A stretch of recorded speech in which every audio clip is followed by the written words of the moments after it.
Le chef de l'État poursuit sa visite officielle en Turquie. Alassane Ouattara a été reçu par son homologue turc Recep Erdogan. Ensemble et en présence de membres du gouvernement des deux pays, ils ont signé des accords de coopération, 8 au total, dans les domaines de l'éducation, du tourisme, de la sécurité. Ici à Abidjan, le ministre d'État, ministre de l'Intérieur et de la Sécurité était ce matin face à la Commission des Affaires générales et institutionnelles de l'Assemblée nationale. Ahmed Bakaïko a obtenu de cette commission l'adoption du projet de modification du code électoral. Et puis, dans l'actualité également, cette visite d'inspection effectuée par le chef du gouvernement ce vendredi, Daniel Kablan-Duncan a voulu s'assurer de la disponibilité très prochaine de ces établissements de santé. Compte rendu dans ce 20h. À l'actualité au niveau de l'aviation civile internationale reste dominée par le crash de l'avion A320. Les recherches se poursuivent. Gendarmes et enquêteurs sont à pied d'œuvre avec deux objectifs: enquêter sur l'accident et retrouver les restes des victimes. Voilà pour le sommaire. Bonsoir, bienvenue dans ce 20h. Le chef de l'État poursuit sa visite officielle en Turquie et hier, Alassane Ouattara a été reçu par son homologue turc Erdogan et ensemble et en présence de membres du gouvernement des deux pays, ils ont signé des accords de coopération, 8 au total, dans les domaines de l'éducation, du tourisme, de la sécurité. Habiba Dambélé, sur place en Turquie. La Turquie a déroulé le tapis bleu pour le président Alassane Ouattara, qui a été reçu avec faste au palais présidentiel en fin d'après-midi de ce jeudi 26 mars. Le véhicule présidentiel a été escorté par la garde montée de la République jusqu'au palais d'Ankara, où l'attendait le président Recep Tayyip Erdogan et son épouse. Les hymnes nationaux des deux pays ont été exécutés avec maestria par la garde présidentielle vêtue de bleu et de cotte de maille, comme dans les temps anciens, le tout ponctué par 21 coups de canon. Le président Recep Tayyip Erdogan, devenu le premier président de la Turquie élu et dès le premier tour au suffrage universel direct, le 10 août 2014, a ensuite invité son homologue Alassane Ouattara dans le somptueux palais d'Ankara, inauguré en 2014, pour un tête-à-tête au cours duquel les deux personnalités ont relevé de nombreuses convergences de vues. Tête-à-tête suivi d'entretiens entre les deux délégations et la signature de 8 accords de coopération en matière de formation militaire, de sécurité, dans le domaine de la jeunesse et des sports, un accord de coopération culturelle, un autre dans le domaine du tourisme, de l'éducation et un accord relatif à l'abolition mutuelle des visas pour les titulaires de passeports diplomatiques, de services et spéciaux. À la fin de la cérémonie de signature des accords, les chefs d'État ivoiriens et turcs se sont réjouis des nombreux accords signés qui ne feront que rapprocher encore un peu plus les deux pays. Aujourd'hui est un jour historique dans les relations entre la Turquie et la Côte d'Ivoire. C'est la visite de mon cher ami et la première visite du niveau présidentiel réalisée par la Côte d'Ivoire. Inch'Allah, dans une période à venir, avec nos efforts communs, nous allons renforcer davantage nos relations et coopérations. Nous avons parlé de la solidarité dans nos relations bilatérales pour ce qui est de collaboration dans le domaine international. Nous nous sommes mis d'accord à ce sujet également. Nous avons la volonté commune, mutuelle, et cette volonté, je le souhaite, se reflétera dans les niveaux culturels, sécuritaires, dans la lutte contre le terrorisme. Donc dans tous les domaines, cette volonté renforcera nos relations dans tous les autres. Nous avons comme objectif 1 milliard de dollars pour le volume commercial.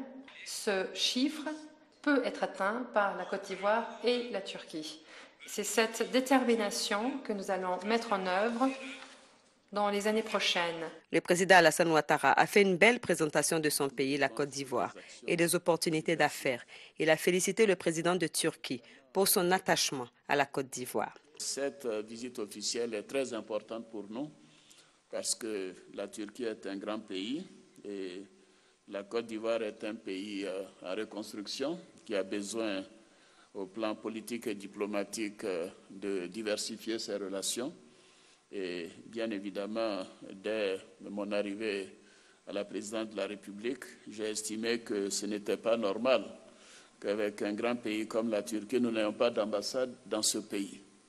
Et c'est comme cela que, donc, il y a 2 ans, nous avons donc créé notre ambassade. Je voudrais à cet effet vous dire combien nous avons apprécié la présence de l'ambassadeur de Turquie en Côte d'Ivoire pendant la crise post-électorale.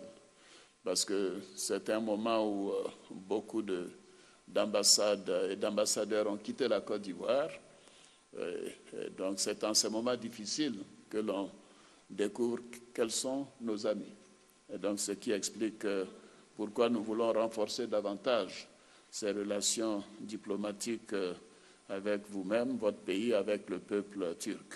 Les 2 personnalités, connues comme des démocrates, se sont dit satisfaits des processus politiques dans leur pays. Au mois d'octobre prochain, il y aura en Côte d'Ivoire des élections présidentielles et je souhaite dès à présent à mon très cher ami un très grand succès. Je suis sûre et certain qu'il n'aura aucune difficulté, mais j'aimerais quand même exprimer mes vœux de succès. Je voudrais vous dire que nous sommes très satisfaits de cette rencontre. La première dame, la délégation et moi-même voudrions vous remercier. Et en retour, nous vous invitons à venir en Côte d'Ivoire pour passer quelques jours avec nous en visite officielle, en visite d'État. Et cela nous serait un très grand honneur pour les Ivoiriens et pour nous-mêmes. Un dîner officiel a été offert au président Alassane Ouattara et à toute sa délégation, une façon de sceller définitivement une alliance entre l'Empire ottoman, qui a su se moderniser pour se hisser au rang des grandes nations modernes, et la République de Côte d'Ivoire, qui aspire à l'émergence. Le président de la République est arrivé ce vendredi à Istanbul. Istanbul est la plus grande ville et métropole de la Turquie. Istanbul est le principal centre financier, commercial et industriel de la Turquie. Arrivé dans cette ville, le chef de l'État s'est rendu au Forum des affaires ivoiro-turques organisé par la Commission économique des affaires extérieures turques. Les entreprises turques qui exportent 90% des produits manufacturés sont les 2e en Afrique après les entreprises chinoises. Le compte-rendu de notre envoyé spécial Habiba Dambélé dans nos prochaines éditions. Au programme de cette visite officielle, un planting d'arbres effectué par les premières dames de la Côte d'Ivoire, Dominique Ouattara, et de la Turquie, Emin Erdogan. Ce planting d'arbres, qui se déroule simultanément dans les 81 villes, est organisé par l'ONG Les Ambassadeurs du Cœur, fondée par la première dame de la Turquie. On retrouve Habiba. La première dame de Côte d'Ivoire était l'invitée de la première dame de Turquie, Madame Emin Erdogan, pour une cérémonie de planting d'arbres dans le cadre de la célébration de la Journée nationale de la reforestation, initiée par les ambassadeurs du cœur, ONG inspirée par Madame Emin Erdogan. Cet exercice de planting d'arbres s'est déroulé simultanément dans les 81 villes que compte le pays de Mustafa Kemal Atatürk. Une célébration qui a rappelé aux populations turques la nécessité de participer effectivement à la reforestation de leur pays affecté par le désert. La première dame, Dominique Ouattara, a joint son geste à celui de millions de Turcs. Planting d'un arbre, coup de pelle et arrosage. Une présence et un geste fortement appréciés par la première dame de Turquie et ses invités qui l'ont ovationné. Désormais, un arbre portera le nom de Dominique Ouattara, en plein cœur d'Ankara. Je suis particulièrement heureuse d'avoir participé à cette cérémonie de planting d'arbres. C'est une cérémonie nationale et c'était très intéressant. Je voulais dire aussi que je suis très heureuse d'avoir pu retrouver Madame la Première Dame. Nous nous connaissons depuis quelques années déjà puisque nous avons été décorés ensemble au Forum de Crans-Montana. Donc je suis ravie de la retrouver et de connaître enfin la Turquie qui est un pays magnifique. À la fin du planting, la première dame de Côte d'Ivoire, Dominique Ouattara, a été invitée à découvrir un plat traditionnel confectionné par les femmes turques à base de farine, de légumes et de viande. Rappelons que cette visite officielle du couple présidentiel ivoirien prend fin demain, samedi. Ici à Abidjan, le ministre d'État, ministre de l'Intérieur et de la Sécurité était ce matin face à la Commission des Affaires générales et institutionnelles de l'Assemblée nationale. Ahmed Bakayoko a obtenu de cette commission l'adoption du projet de modification du code électoral. Cette modification proposée par le gouvernement porte sur 17 articles du code électoral de l'année 2000. Des précisions avec Léon Bro. Triomphe du projet de modification du code électoral à l'hémicycle ce vendredi après 4 heures d'échange entre la Commission des Affaires générales et institutionnelles de l'Assemblée nationale et le ministre d'État, ministre de l'Intérieur et de la Sécurité, Ahmed Bakayoko. Un plébiscite, résultat des innovations proposées par ce projet de nouveau code électoral, arrêt de la publication de la liste définitive des candidats au plus tard 45 jours avant le premier tour du scrutin présidentiel contre 15 jours auparavant, fixation du délai de transmission par la CEI des procès-verbaux des résultats au Conseil constitutionnel à 3 jours après la proclamation des résultats et non plus 3 jours suivant le scrutin. Au total, explique l'émissaire du gouvernement, des ajustements en 17 articles nouveaux pour préserver les acquis de sortie de crise, mais aussi pour réunir les conditions d'élection consensuelle, ouverte, inclusive et apaisée en cette année 2015.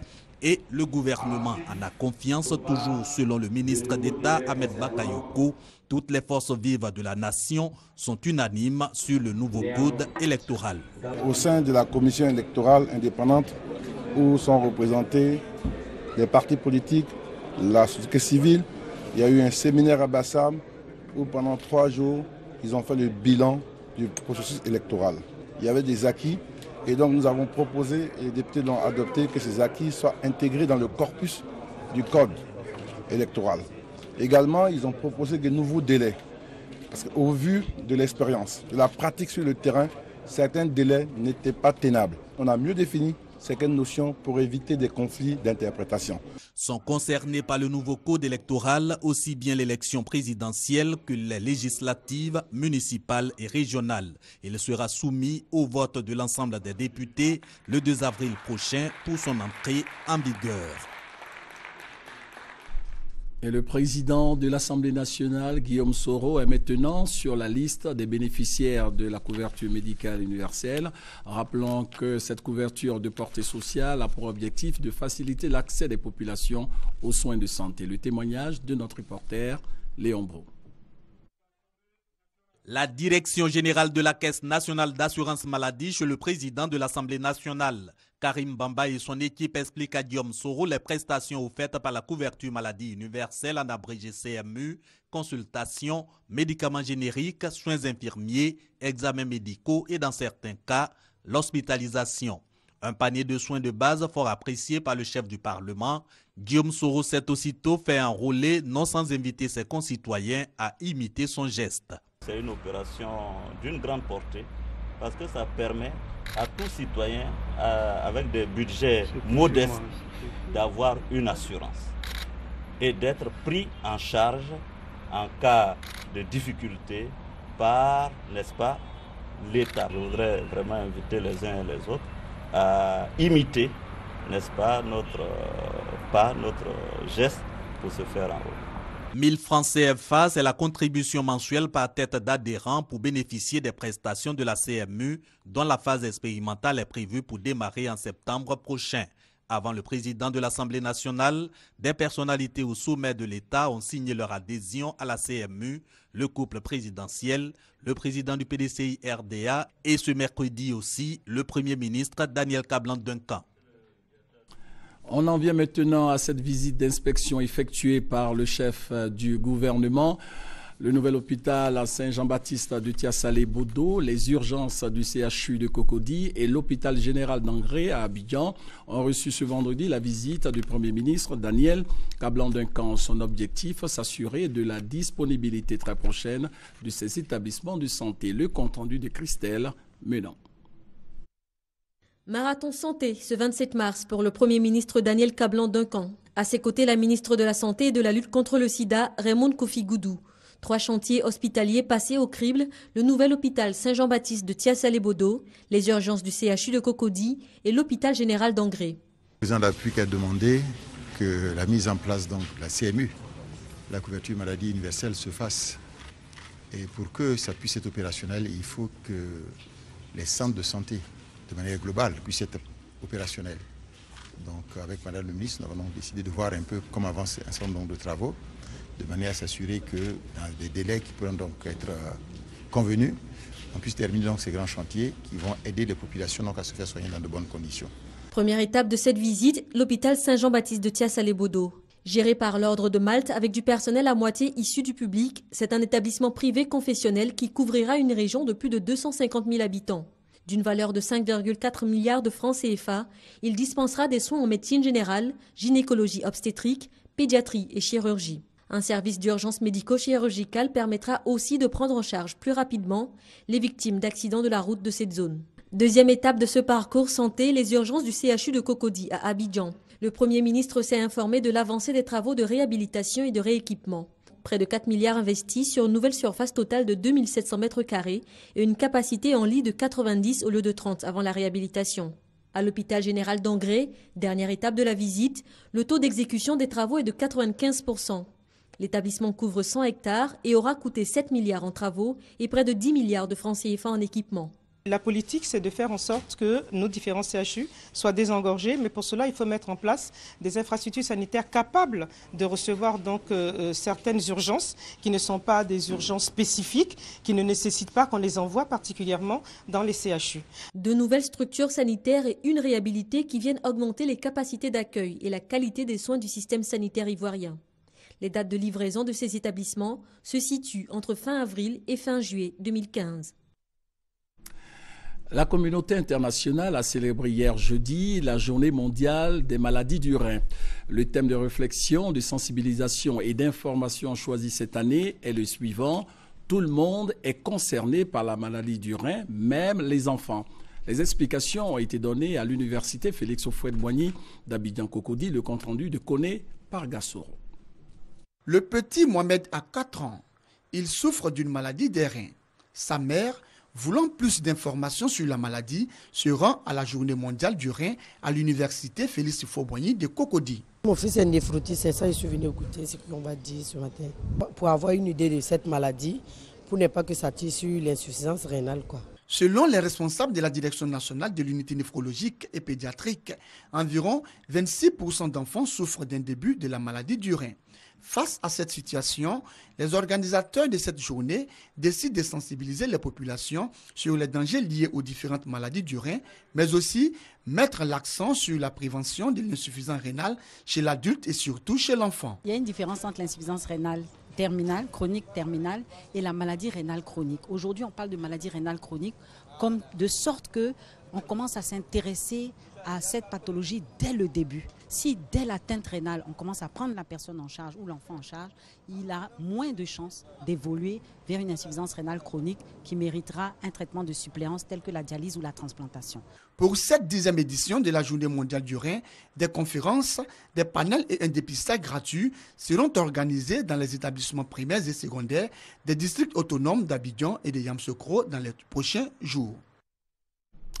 Le reste de l'actualité, la 91e session du Conseil international du cacao a pris fin aujourd'hui. Les travaux de cette session se sont articulés autour du thème « L'économie cacaoyère mondiale présent et à venir » et au nombre des résolutions figure le financement, mais surtout la transformation du cacao dans les pays producteurs. Lancine Bakayoko pour en savoir un peu plus. Faire l'inventaire des ressources cacaoyères et élaborer des stratégies nationales conformes à la demande. C'est la principale résolution de la 91e session du Conseil international du cacao qui s'est achevée à Abidjan. Il s'agit pour les participants d'éviter que le marché et les prix versés aux paysans ne subissent les contre-coups. Il faudrait éviter de poser des actes qui pourraient entraîner la chute de ces prix au niveau international, étant entendu que cette chute au niveau international aura une répercussion sur les prix borçants, c'est-à-dire dans la rémunération des efforts faits par les paysans. Les délégués se sont accordés sur diverses autres questions, tels les modèles d'exploitation rentables, ainsi que le projet de création d'un Fonds mondial de développement durable. L'Organisation internationale du cacao, ICCO, a rendu public un protocole d'accord signé avec la Banque africaine d'import-export Afreximbank. Ce projet porte sur le financement de la transformation du cacao, le montage de projets cacaoyers et la promotion de la consommation des produits à base de cacao en Afrique et en Asie. La ligne de crédit ouverte à cet effet aussi entre 150 et 200 milliards de francs CFA. Tout simplement parce que le cacao reste une culture intensive, pénible, pour un produit, le chocolat, qui est une confiserie et qui représente une certaine douceur. Donc si on veut perpétuer la culture du cacao, il faut que cette douceur se retrouve aussi dans la production et le mode de vie. Donc il faut que le paysan puisse vivre décemment de sa production et dans de meilleures conditions. Concernant le transfert du siège de l'ICCO de Londres à Abidjan, la décision finale est attendue en septembre prochain. La 92e session aura lieu en République dominicaine. Voilà, en image, les troisième journées des assises de la jeunesse. 4 ministres ont partagé leur expérience, surtout leur réussite, et le ministre d'État, ministre de l'Emploi, a parlé du nouveau code de travail qui va définitivement régler les problèmes de stage et de premier emploi. Et puis demain, un conseil géant est prévu avec, nous dit-on, la crème des artistes ivoiriens. Demain, vous aurez certainement le compte-rendu de nos envoyés spéciaux sur place. Pour le développement des districts du Denguélé et du Woroba, plus de 67 milliards de francs CFA ont été investis dans le cadre du PPU, le programme présidentiel d'urgence, un programme qui a permis la réalisation de plusieurs projets de développement. Objectif, améliorer les conditions de vie des populations de ces régions. Mamadou Kossi. 67 milliards de francs CFA investis par le président de la République dans les districts du Denguélé et du Woroba, dans le cadre du programme présidentiel d'urgence PPU. Les collectivités du nord-ouest et du centre-ouest de la Côte d'Ivoire qui auront dans quelques mois de visages reluisants. Ces investissements s'inscrivent dans plusieurs domaines. Il s'agit des travaux dans le secteur de l'éducation, de la santé, de l'eau, de l'électricité, des infrastructures routières et de la remise en état des édifices préfectoraux. Des réalisations qui viendront renforcer les 22 milliards de francs CFA déjà engagés depuis 2011. En termes d'infrastructures, il y a les routes en terre, il y a le bitumage, et puis il y a les ouvrages. Les ouvrages, c'est ce que vous appelez les ponts. Le deuxième point, c'est l'eau. L'eau, c'est les forages, c'est les châteaux, c'est les extensions de réseaux dans les villages. Troisième volet, l'électricité. L'électricité, ça concerne donc l'électrification rurale des villages, les extensions de réseaux dans les différents départements. Le corps préfectoral s'est dit heureux de ces travaux, qui représentent d'énormes avantages pour ses circonscriptions et pour ses administrés. Nous sommes pour le développement et nous sommes des acteurs du développement. Donc si le PPI a eu l'idée de s'appuyer sur le corps préfectoral, c'est pour qu'on lui remonte les vraies aspirations des populations. Comme je connais plus ou moins ce que chaque entreprise doit faire et le temps qui lui a été imparti, moi j'appelle l'entreprise et chaque semaine elle vient me rendre compte de l'état d'avancement des travaux. Les populations se disent satisfaites de la métamorphose de leur localité qui souffrait depuis des décennies d'un manque d'infrastructures. Nous sommes contents, on est heureux. On est heureux de voir les emparer. Vraiment, ce que le travail ils ont fait, le travail est très bien. On va au bord de la route, tas de poussière. Merci, grâce à lui, aujourd'hui, on est très contents de tout le cas venu chez nous à Sénégal. Ces deux districts, avec leurs régions, à savoir le Kabadougou, le Folon, le Bafing, le Orodougou et le Béré, constituent les prochaines étapes de la visite d'État. Mais avant cette visite, les équipes techniques vont sillonner tous les chantiers afin de s'assurer de la bonne exécution des travaux. Les usagers se plaignent très souvent de la dégradation rapide de certaines routes dans le district d'Abidjan et de l'intérieur du pays. Alors, question, qu'est-ce qui explique cette dégradation fréquente du réseau routier en Côte d'Ivoire? Les populations attendent des réponses, mais surtout des solutions durables. Un séminaire sera organisé sur le sujet, séminaire au cours duquel le problème de la durée de vie de nos routes sera examiné. Les enjeux de cette rencontre qui aura lieu à Yamoussoukro avec Koné Adama. Comment résoudre la problématique de la durabilité des routes? Et que faut-il faire pour mieux dimensionner les chaussées? Ces préoccupations sont au cœur d'un séminaire organisé par le Bureau national d'études techniques et de développement BNET les 31 mars et 1er avril prochains à Yamoussoukro. Il s'agira, au cours de cette rencontre, d'identifier les problèmes qui se posent à la gestion de la route en Côte d'Ivoire et de proposer des solutions. en Côte d'Ivoire et en Afrique, le poids à l'essieu n'est pas respecté, c'est-à-dire qu'il y a des surcharges, ce qui contribue donc à une dégradation beaucoup plus rapide.